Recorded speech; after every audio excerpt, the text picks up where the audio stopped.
let's look at the new song by Paramore called The News. I wonder, is this about the news from Huey Lewis and the News? I hope so. I hope that this song is about how the News, Huey Lewis's band, I hope this is about how they never got the credit they deserved, because Huey Lewis, he took all the attention. He was just up there in front of the camera looking good for everyone, basking in the glory. Meanwhile, the News, they were the ones really doing all the work, slaving away in the background just to make Huey Lewis look good. I hope that's what this is about. I don't know. For anybody who may not be aware, Paramore is back in action. The last song they had was Paramore, This Is Why. This was their last song from 2 months ago. Kind of a block party, Talking Heads kind of thing, kind of a new wave thing. My thought on this song was it's not bad. I don't hate it or anything like that, but definitely not what I personally was hoping for. I understand that they're not in the same place as when they, made their emo records. But for me personally, I don't want Block Party from Paramore. Get your Block Party out of my Paramore. That's how I feel about it. I support the band. I am a fan, and I think that they are cool, and I want them to be successful no matter what. But for me personally, this was not what I wanted from them. Just my opinion. So what I am wondering is what to expect from the News. Will this be justice for the News? Or will this be more Talking Heads? Or what is this? I don't know. I haven't read anything about it. Somebody in the chat said that people are calling this song math rock, apparently. I know nothing about it. Let's give it a listen and see. And really quick, before we go any further, have you checked out my Patreon? Patrons get early access to all my main channel videos and my podcasts. I also do giveaways sometimes. For example, I just gave away a pair of these Eargasm earplugs. And if you want me to review your music, there's a way to do that as well. All you gotta do is join at the $10 and up level. Then every month I do a call for submissions. If you want me to review something, all you gotta do is drop it in the comments of that post. Then I will review it live on Twitch and post it on Patreon for everyone to see. So if that sounds cool, hit the link in the description of this video, and I appreciate your support. I'm hearing Talking Heads and Block Parties so far.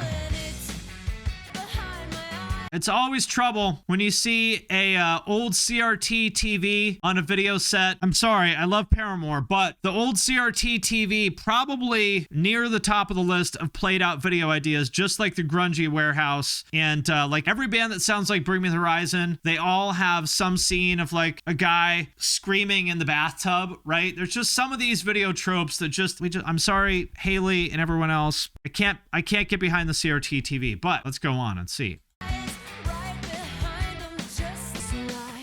Bands that play in the rain, exactly, yes. I mean, it's a little math rocky here. Yeah. She does sound good, I agree with that. Hayley sounds good, no matter what. I haven't been the biggest fan of their more indie kind of sounding music, but I mean, the band is good. Even if it's not to my personal taste, I gotta give them credit where it's due. It's well done.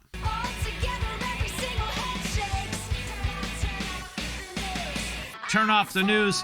I feel like this is another thing that every band does at some point in their career. They write a song about how the news is bad because they just want to make you feel angry and depressed and just turn off the TV. And if there's a scene of her with a sledgehammer, like smashing the TV with some cliched image of like a TV newscaster on there, that's when I'm going to have to draw the line. But hopefully they won't go that far. It's a cool video. Yeah, punk bands have so many turn off the news songs. It's like a rite of passage. She does look like, what's her name? Velma from Scooby-Doo? Is that her name, Velma? Oh, Daphne, that's her name. Daphne, that's right. Not Velma, it's Daphne. I mean, at least we haven't seen a Jazz Master or a Mustang or a hollow body guitar. That's when you really know that things are over for a former pop punk or emo band. When they bring out the Jazz Masters, that's when you know it's over. Some cool drumming here. Got like the cowbell and tom kind of pattern there. That sounds cool. Sonic, yeah, it does kind of Sonic Youth.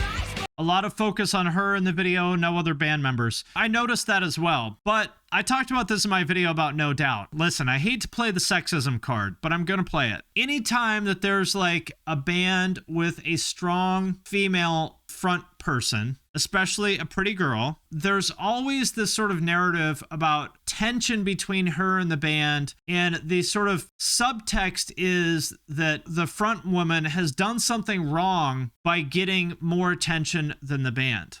And they don't say that about bands with male frontmen, right? I mean, nobody's saying that about Bring Me the Horizon. And I think that, and again, I'm not attacking the person in the chat, but I think really where that comes from is there's this kind of incel energy in rock. And again, I'm not saying this is you in the chat, but there's a lot of this incel kind of energy in rock where I feel like, I mean, to be honest, I just feel like they don't like women at all, but especially not pretty women, because it makes them feel insecure and angry that they are, you know, unsuccessful with women or rejected or whatever it is. They don't like pretty women. And look, there's nothing wrong. Like Hayley Williams and Gwen Stefani did not do anything wrong by being charismatic or good looking. There's nothing wrong with that. Hayley is to Paramore like Ronnie is for Falling in Reverse. That's just the way it is. Like when you have somebody like Ronnie Radke or Hayley Williams in the band, they're going to get more attention than everyone else because they're better looking and they're more charismatic. That's just the way it is. You know, they didn't do anything wrong. There's nothing wrong with that. And as somebody else pointed out, Hayley could have gone solo a million years ago, right? Like when they signed the band, they originally just wanted to sign her, but she said, no,